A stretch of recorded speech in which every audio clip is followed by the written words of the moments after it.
Selamat berjumpa kembali di dalam kasih Tuhan Yesus Kristus. Bapak, Ibu, Saudara sekalian, mari kita rasakan kasih Tuhan lebih lagi melalui pujian dan penyembahan saat ini. Dan benar-benar mari kita mempunyai hati yang rindu kepada Tuhan, rindu selalu dan menikmati di dalam hadirat-Nya. Terima kasih Bapa, kami mengucap syukur untuk saat ini yang Tuhan boleh berikan bagi kami. Hari demi hari kami boleh merasakan kasih Tuhan. Tuhan, biarlah kami mau menikmati kasih-Mu Tuhan, dan kami mau merindukan indahnya hadirat-Mu di dalam hidup kami. Terima kasih Tuhan, terima kasih Tuhan.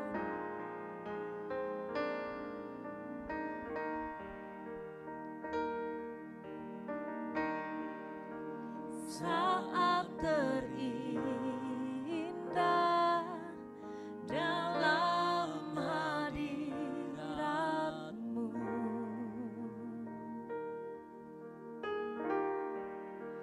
rasakan kasih dan anugerah-Mu Tuhan.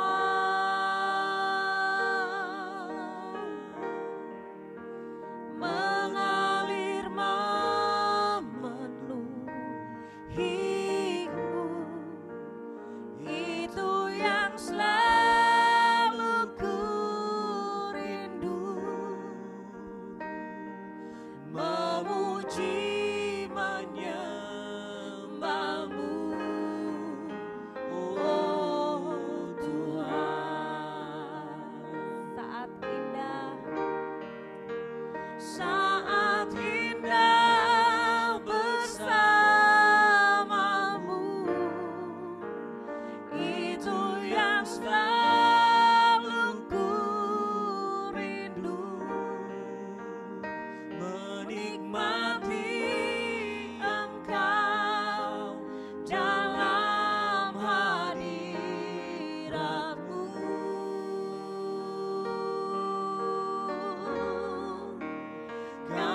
saudara saat ini berada, mari kita bersama-sama menikmati saat indah bersamamu.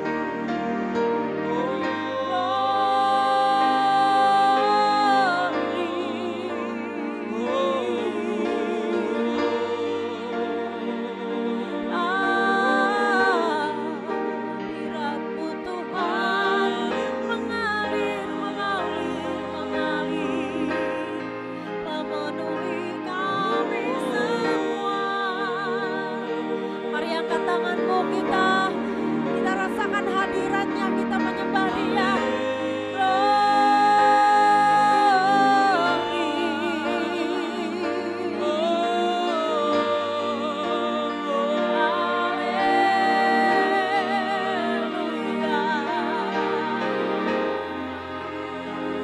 Dimanapun kau saat ini berada, Tuhan hadir, Tuhan hadir,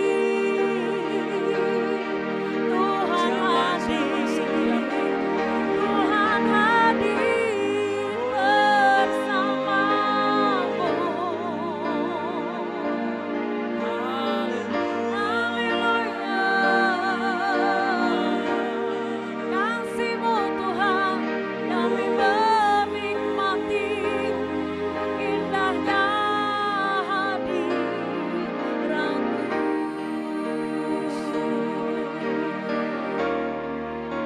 Saat indah bersamamu,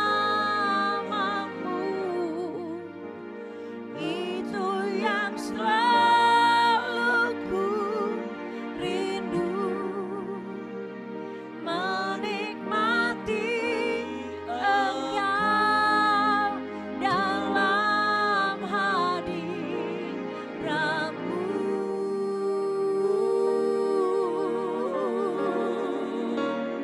Kaulah dambaan hidupku, Kaulah satu di hatiku, ingin Kau lebih dari segalanya. Ku ingin Kau lebih-lebih, ku ingin Kau lebih dari segalanya.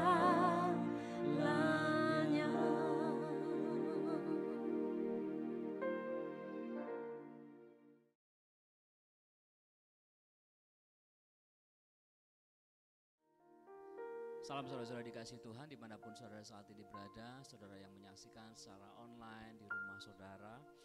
Kita semua percaya bahwa semakin kita mengenal Tuhan, maka ada hal-hal yang Tuhan perbarui di dalam akal budi kita. Saudara-saudara, yang lalu saya membagikan kepada saudara mengenai aku yang lebih baik. Saudara-saudara, apakah aku, saudara dan saya hari ini menjadi pribadi yang lebih baik di dalam Tuhan? Jika saudara-saudara dan saya bisa merancangkan hal yang baik, contoh di dalam pekerjaan. Jika saudara bisa merancang dan mengevaluasi dan merancang hal-hal yang saudara pikir lebih baik untuk dikembangkan, mengapa untuk hal yang rohani kadang-kadang kita kurang bisa mengerjakannya? Banyak orang memiliki cita-cita di dalam pekerjaannya, misalkan aku tahun ini aku pengen, misalkan saudara yang sebagai wirausaha, omsetku aku pengen naik.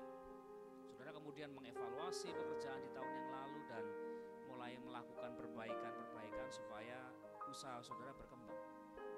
Apa yang bisa saudara dan saya lakukan untuk manusia roh kita? Saudara-saudara, kita ingat, kita flashback saudara-saudara, di dalam Kejadian pasal 2 ayat 15 Tuhan memberikan tugas kepada Adam untuk satu, mengusahakan saudara-saudara, dan untuk mengerjakan. Jadi dua hal ini saudara-saudara yang harus benar-benar kita terus menerus secara konsisten setiap saat kerjakan. Hal yang baik kita harus tetap jaga supaya tetap baik. Tetapi ada hal-hal yang bukan saja berhenti jadi baik, tetapi ada hal-hal yang harus kita kembangkan. Sebagai wirausaha, saudara-saudara menjaga hal baik, contohnya hubungan dengan pelanggan. Itu hal yang harus dijaga. Bahkan kalau saudara punya anak penerus usaha saudara, saudara sampaikan kepada mereka, nah hati-hati, jaga baik hubungan dengan pelanggan. Hal yang baik dijaga supaya tetap baik. Kemudian saudara juga mengajar kepada anak-anak saudara, penerus saudara, mereka diajar untuk mengembangkan usaha. Saudara menyampaikan visi-visi,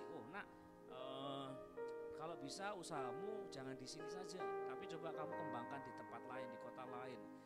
Ada yang dijaga supaya tetap baik, ada yang dikembangkan supaya jadi lebih baik. Dua area dalam hidup saudara dan saya, inilah yang Tuhan perintahkan supaya tetap dikerjakan. Nah, rupanya Adam dan Hawa gagal. Saudara-saudara, jika saudara memperhatikan dengan baik, kita membaca Kejadian pasal 1, pasal 2, pasal 3, pasal 4, pasal 5, saudara-saudara, saudara akan mendapati bahwa manusia kemudian gagal. Nah, ketika Tuhan Yesus, saudara-saudara, menjadi juru selamat saudara dan saya, Dia memberikan Roh Kudus-Nya dalam hidup kita. Supaya saudara bukan saja dimampukan untuk mengetahui saudara hal-hal mana yang saudara dan saya perlu perbaiki, tetapi dimampukan untuk mengerjakannya. Saudara, Tuhan punya rencana. Jadi apa yang saudara bisa ketahui itu terbatas.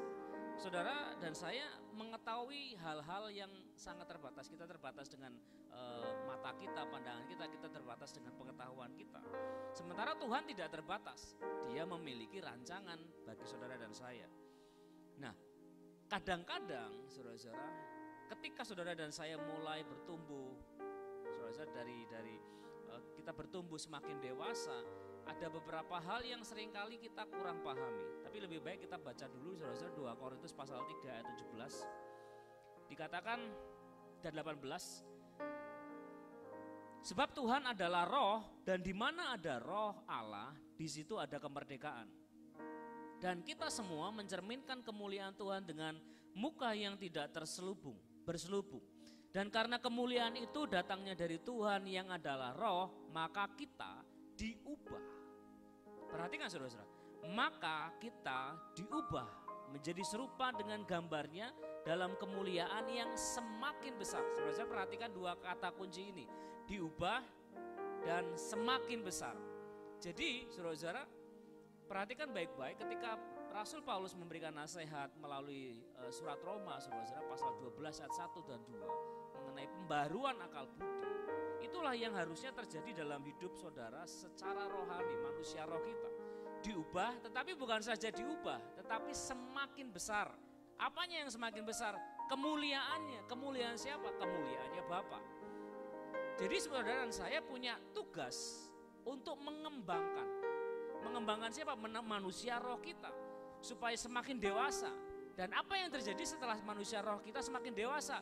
Kemuliaan Tuhan semakin terpancar melalui hidup kita. Nah, saudara-saudara, yang sering kali kita terlewatkan adalah kita seringkali mengharapkan hal-hal yang besar, tetapi kita kadang-kadang lupa untuk mengerjakan hal-hal yang kecil. Jadi kita berharap yang besar, tetapi kita lupa mengerjakan hal-hal yang kecil. Perhatikan saudara-saudara, hal-hal besar dimulai dari yang kecil dahulu. Tuhan Yesus memberikan banyak perumpamaan, diantaranya tentang kerajaan Allah. Tentang kerajaan Allah dia memberikan perumpamaan tentang biji sesawi. Kerajaan Allah itu sesuatu yang besar, tetapi dia membandingkannya dengan biji sesawi. Ketika biji sesawi ditanam, dia bertumbuh, saudara-saudara, banyak binatang di situ. Jadi saudara-saudara, pengaruh. Ketika ada banyak orang kelaparan, ribuan orang kelaparan, Tuhan Yesus memberi perintah untuk memberi mereka makan. Melalui apa? 5 roti dan 2 ikan. Hal yang kecil kemudian menjadi yang sangat besar. Kemudian murid Tuhan Yesus menjangkau seluruh dunia hingga saat ini. Dimulai dari mana? 12 murid Tuhan Yesus. Sedikit, tetapi jadi besar. Kemudian Tuhan Yesus mengutus kita, gereja Tuhan, seperti kawanan domba ke tengah-tengah serigala. Yang kelihatannya gak punya daya apa-apa, tetapi bisa membuat perubahan. Saudara-saudara, jangan saudara-saudara kita menyepelekan, saudara-saudara. Jangan menganggap remeh. Karena kalau saudara menganggap remeh, step-step yang kecil ini saudara-saudara, kita akan kemudian gagal paham akan rencana Allah. Kenapa? Kadang-kadang kita mikirnya, wah itu gak mungkin Tuhan. Itu sesuatu yang tidak mungkin aku bisa lakukan. Itu jadi tidak mungkin karena apa? Kita tidak mau melakukan hal-hal yang kecil. Kita tidak mau dituntun untuk mengerjakan hal-hal yang kecil. Jika hal-hal yang kecil itu saudara-saudara kita menolak untuk melakukannya, maka ketika visi itu diberikan Tuhan kepada kita, rancangan itu dinyatakan dalam hidup saudara, saudara dan saya mengeluh, oh Tuhan tidak bisa, aku gak bisa Tuhan, aku gak bisa. Kenapa saudara-saudara? Karena saudara tidak mau dituntun melalui hal-hal yang kecil. Jadi saudara-saudara dikasih Tuhan, itu yang terjadi kepada Abraham. Dia dituntun melalui hal-hal yang kecil terlebih dahulu, supaya ia bisa melihat hal yang besar. Sama juga seperti kepada Musa, sama juga seperti kepada Daud. Amin saudara-saudara. Nah sekarang saudara-saudara perhatikan Yesaya pasal 43 ayat 18 dan 19. Yesaya 43 ayat 18 dan 19. Firman-Nya, janganlah ingat-ingat hal-hal yang dahulu, dan janganlah perhatikan hal-hal dari zaman purbakala. Lihat, aku hendak membuat sesuatu yang baru, yang sekarang sudah tumbuh. Belumkah kamu mengetahuinya? Tuhan bertanya kepada umat Israel, belumkah kamu mengetahuinya? Ya, aku hendak membuat jalan di padang gurun dan sungai-sungai di padang belantara. Saudara-saudara, mari kita melihat ayat ini dari sisi yang lain, saudara-saudara. Kenapa banyak sekali anak-anak Tuhan gagal paham dengan rencana Tuhan? Saudara perhatikan ayat itu baik-baik, saudara-saudara. Di antaranya adalah kita hanya berfokus pada hal-hal yang lama, yang lampau. Oh, dulu aku pernah mengerjakan itu. Oh, dulu aku bersama ini, aku dulu mengerjakan ini, dulu, saudara-saudara. Semua berkisar hal-hal yang dulu. Coba kita tanya kepada diri kita sendiri, sekarang hari ini aku lakukan apa? Saudara-saudara, Musa dikatakan oleh Alkitab dengan sangat jelas, Musa masih naik gunung, saudara-saudara. Dan usia Musa 120 tahun, naik turun gunung, saudara-saudara, untuk saudara-saudara menjumpai Tuhan. Musa masih melakukan hal-hal yang besar dalam hidupnya. Dan usia tidak memakan manusia rohnya. Manusia rohnya tidak jadi keropos. Kenapa saudara-saudara mau? Karena apa? Mau diajak, dituntun ke hal-hal yang baru. Saudara-saudara dikasih Tuhan, kalau saudara dan saya hanya berfokus kepada hal-hal yang lama, sulit bagi Tuhan untuk menunjukkan hal yang baru. Karena saudara kita merasa bahwa yang lama itu lebih baik dari yang sekarang. Kenapa yang sekarang kita menolak, saudara-saudara? Karena kita belum merasakannya, kalau yang dulu sudah mengerjakannya.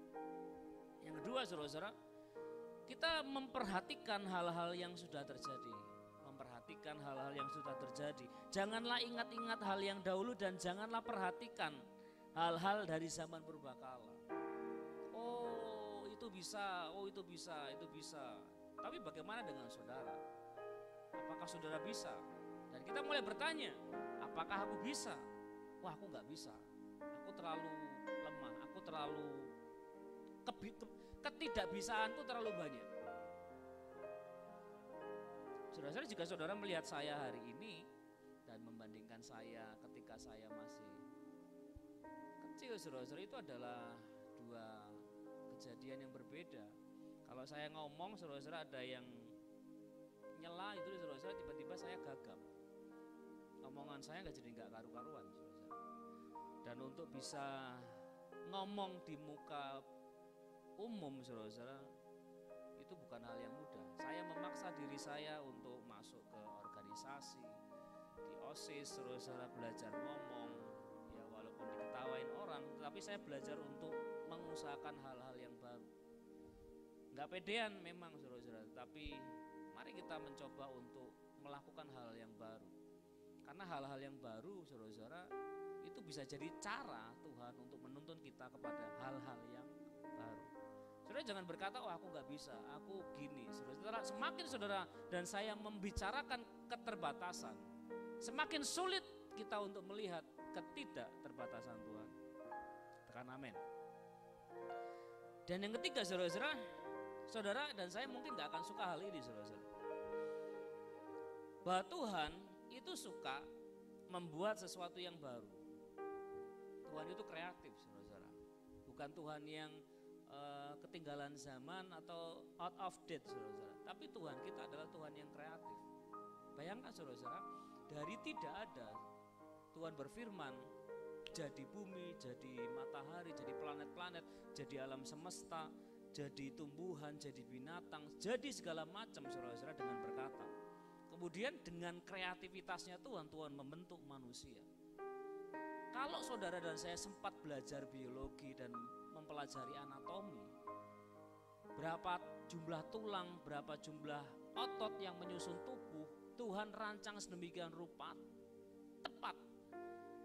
Dan kalau saudara masih belum terkesima, coba lihat kalau seandainya letak planet Mars geser, saudara-saudara, dikit aja, saudara-saudara. Bayangkan betapa rusaknya alam semesta ini dan semuanya bisa jadi bertabrakan.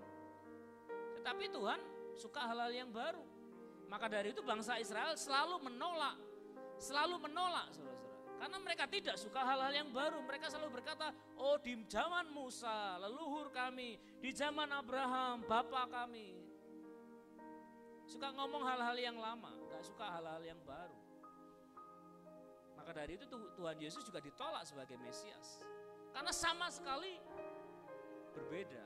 Dan inilah, saudara-saudara, salah satu alasan terbesar kenapa kita seringkali menolak dan gagal paham rencana Tuhan dan menolak rencana Tuhan. Karena apa, saudara-saudara? Kita tidak suka kejutan. Berapa banyak di antara saudara dan saya terkejut-kejut ketika suatu hal terjadi dalam hidup kita. Saudara, memang kita tidak bisa berkata bahwa COVID ini Tuhan yang buat, karena Tuhan tidak merancangkan hal yang tidak baik, saudara-saudara. Tetapi ini diizinkan Tuhan terjadi dan kita terkejut-kejut, saudara-saudara. Apa yang akan terjadi dalam hidup? Ya, saudara-saudara, apa yang akan terjadi dengan keluargaku? Kita terkejut-kejut. Kita mencoba merancangkan, waduh saudara, apalagi beberapa di antara saudara kita kehilangan pekerjaan, mata pencarian mereka hilang begitu saja. Dan tiba-tiba harus mencoba hal yang baru yang sama sekali berbeda dengan profesi mereka yang lama. Saudara lihat banyak diberitakan di media massa beberapa waktu yang lalu pramugara saudara-saudara yang tadinya sering terbang ke negara-negara, kemudian mereka buka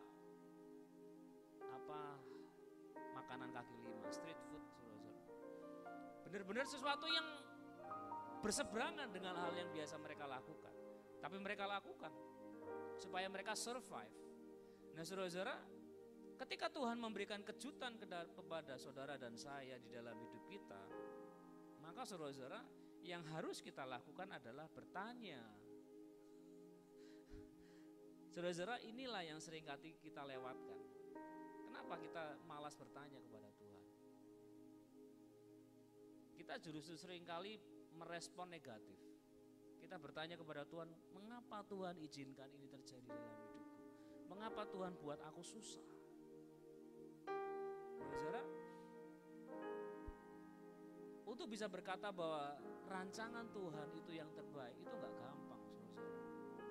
Karena kita harus kadang-kadang melalui masa-masa yang sangat sulit dan melewati proses yang cukup lama sampai kita bisa melihat, oh ternyata Tuhan sangat baik. Jika kita melihat ke belakang, saudara-saudara, kita bisa melihat betapa Tuhan rancangannya sangat baik. Tapi pada waktu kita mengalami, saudara-saudara, kita terkejut-kejut dan kita bisa maji marah. Saudara-saudara dikasih Tuhan, Tuhan suka memberi kejutan. Bisa kejutan yang wow, menyenangkan. Ada kejutan-kejutan yang kadang-kadang kita tidak siap, saudara-saudara. Ya bukan kadang-kadang, memang seringkali kita tidak siap. Tapi bagaimana saudara dan saya meresponinya itu bergantung dari proses-proses kecil yang saudara lalui bersama dengan Tuhan. Amin. Jika saudara bisa melewati proses-proses kecil dan dan melakukan perubahan-perubahan kecil dalam hidup saudara, maka saudara dituntun pelan-pelan untuk bisa memahami, menyelami rencana Tuhan, mengenali isi hatinya Tuhan. Saudara-saudara, jika saudara dan saya menolak dan pengennya loncat saudara, maka dipastikan akan ada banyak kekecewaan dalam hidup saudara. Itulah sebabnya banyak sekali pengajaran-pengajaran sesat hari-hari ini saudara. Kenapa? Karena kita malas mengenal Tuhan. Kita pengennya yang instan. Kita tidak mau dituntun pelan-pelan. Kita tidak mau melewati proses. Kenapa harus melalui perubahan-perubahan kecil, melalui proses-proses kecil? Mengapa harus melewati waktu yang lama? Kenapa saudara? Karena kita terbatas. Pikiran kita terbatas. Itu yang Tuhan tanyakan kepada orang Israel. Padahal orang Israel, bangsa Israel itu dituntun Tuhan, saudara-saudara, dari mulai misalkan dari keluar Mesir, dituntun Tuhan keluar Mesir oleh Musa, saudara-saudara, dan melewati padang gurun. Mereka mengalami proses-proses yang harusnya membuat mereka semakin mengenali Yahweh, Tuhan itu. Selama mereka ada di Mesir, saudara-saudara, mereka tidak mengenali Tuhan. Mereka jadi bangsa asing di Mesir.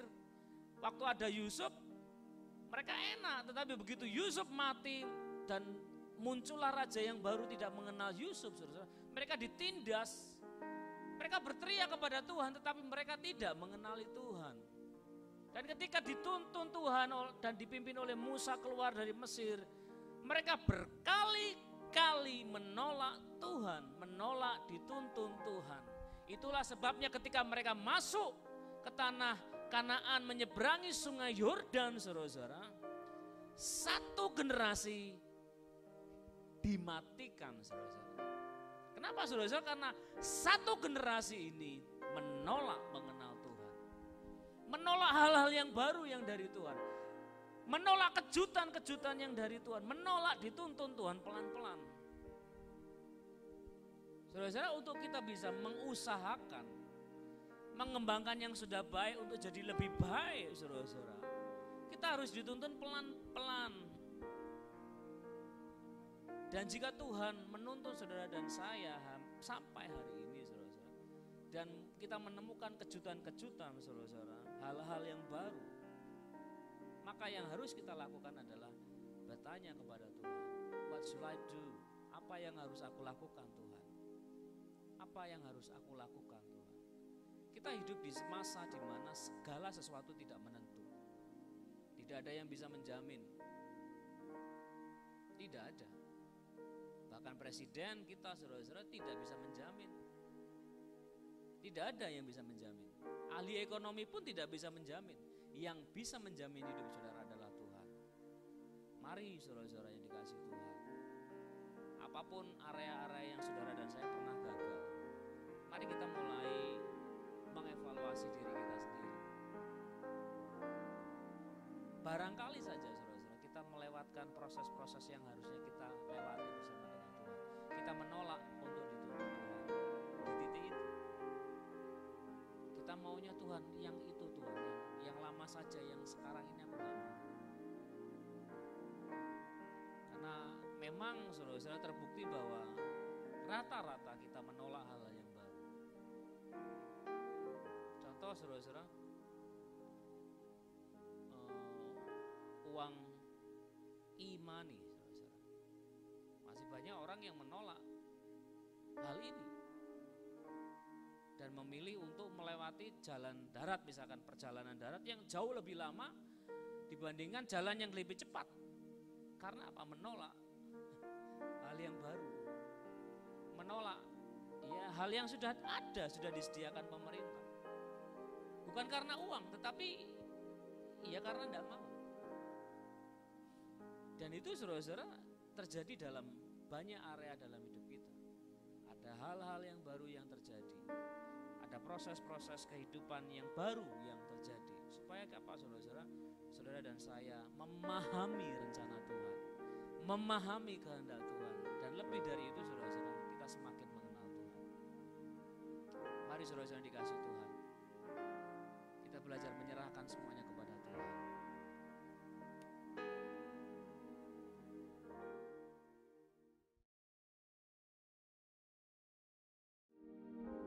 Saudara-saudara dikasih Tuhan, kita mengerti bahwa Tuhan merancangkan hal-hal yang baik dalam saudara dan saya. Dan saudara dan saya diberi tugas untuk mengatur, mengusahakan. Maka dari itu saudara-saudara, kita minta hikmat Tuhan. Kita minta supaya Tuhan mengajar kita, supaya Ia memberikan Roh Kudus-Nya, menolong kita, memberikan hikmat untuk kita dapat mengerjakannya dengan baik. Ajar kami Tuhan untuk mengerti kehendak-Mu Tuhan.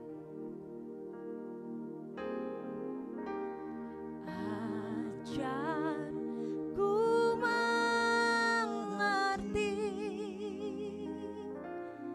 segala rencana-Mu. Ajar ku berharap hanya padamu. Pimpinlah jalanku dalam terang firman-Mu. Ajar ku berserah hanya padamu.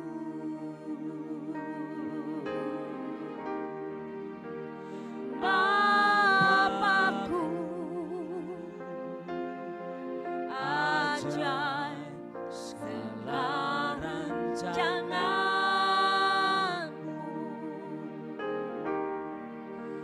Tuhanku,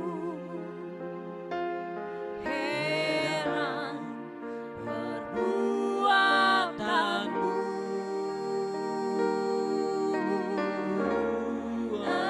Engkau sanggup mengadakan segala yang ku perlukan menurut kehendak-Mu. Terjadilah Bapakku,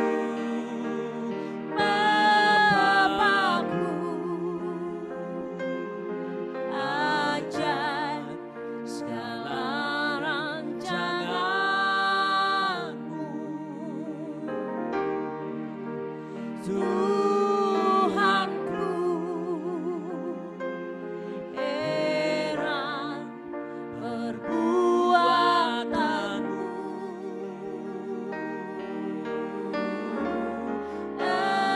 Engkau sanggup mengadakan segala yang ku perlukan menurut kehendak-Mu. Terjadilah. Saudara-saudara dikasih Tuhan, ada beberapa saat, ada beberapa waktu di mana saudara dan saya pernah gagal. Dan firman Tuhan memberitahu saudara dan saya bahwa ada kesempatan di dalam Tuhan untuk memperbaikinya. Jadi selama saudara dan saya masih hidup, kita diberikan kesempatan untuk memperbaikinya. Untuk itulah saudara-saudara dan saya diberikan kasih karunia supaya saudara dan saya mampu untuk mengerjakannya. Tuhan menghendaki saudara dan saya untuk mengerjakan. Itu saja. Dan kemampuan itu Tuhan berikan dalam hidup saudara dan saya. Jadi saudara-saudara, di dalam area apapun dalam hidup saudara yang gagal, entah itu area rumah tangga, area keuangan, area pekerjaan saudara, area hubungan saudara dengan pasangan, dengan anak, dengan siapapun saudara-saudara. asalkan kita punya kemauan untuk memperbaikinya, saudara-saudara, maka Tuhan memberikan kepada saudara dan saya kesanggupan. Mari saudara-saudara kita bersama-sama minta kepada Tuhan, minta kepada Bapa. Angkat tanganmu kepada Tuhan, katakan Bapakku.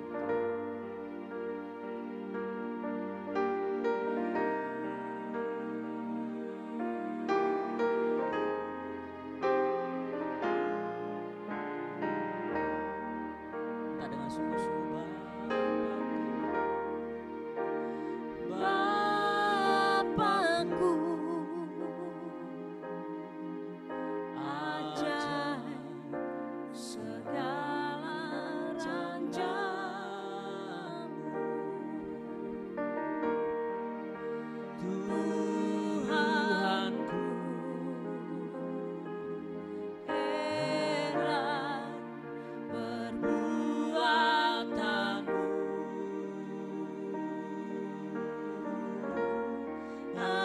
Engkau sanggup mengadakan segala yang ku perlukan, menurut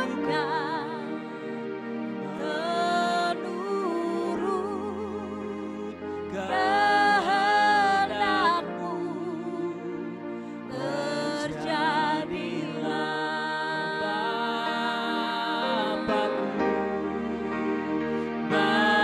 Bapakku, ajaib segala rancanganmu, Tuhanku, heran perbuatanmu.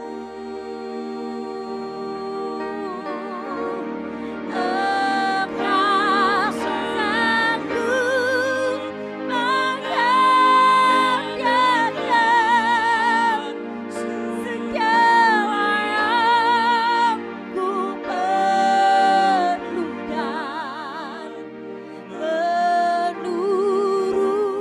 menurut kehendakmu terjadilah. Mari kita bersama-sama mengangkat tangan kita kepada Tuhan, kita berdoa. Tuhan, Bapa,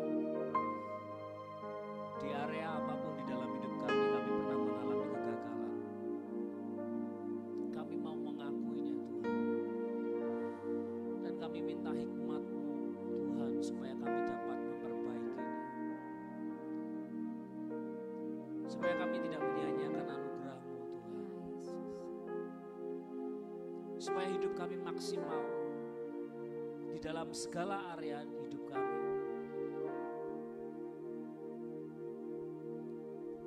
Kami mau supaya Engkau semakin dikenal, Engkau semakin besar dalam hidup kami Tuhan. Dan kami mau supaya Engkau lah yang dipermuliakan melalui hidup kami. Terima kasih Tuhan buat Roh Kudus-Mu, Roh penghibur, Roh penolong yang Tuhan berikan bagi setiap kami. Terima kasih Tuhan, terima kasih Tuhan. Kami ucap syukur untuk saat ini. Biar kami bersama-sama menerima pembaharuan yang dari Tuhan. Supaya kami semakin mengenal Tuhan. Terima kasih Tuhan, kami menerima berkat yang dari Bapa, berkat yang terbaik. Bukan saja hikmat, tetapi berkat penyertaan. Bukan saja berkat penyertaan, tetapi juga berkat perjanjian dalam hidup kami. Yang Tuhan nyatakan melalui Tuhan Yesus Kristus. Amin. Dan yang Tuhan terus kerjakan melalui pribadi Roh Kudus dalam hidup kami. Terima kasih Tuhan, terima kasih Tuhan. Kami mengucap syukur dan kami serukan di dalam satu nama, di dalam nama Tuhan Yesus Kristus. Kita semua yang percaya katakan amin.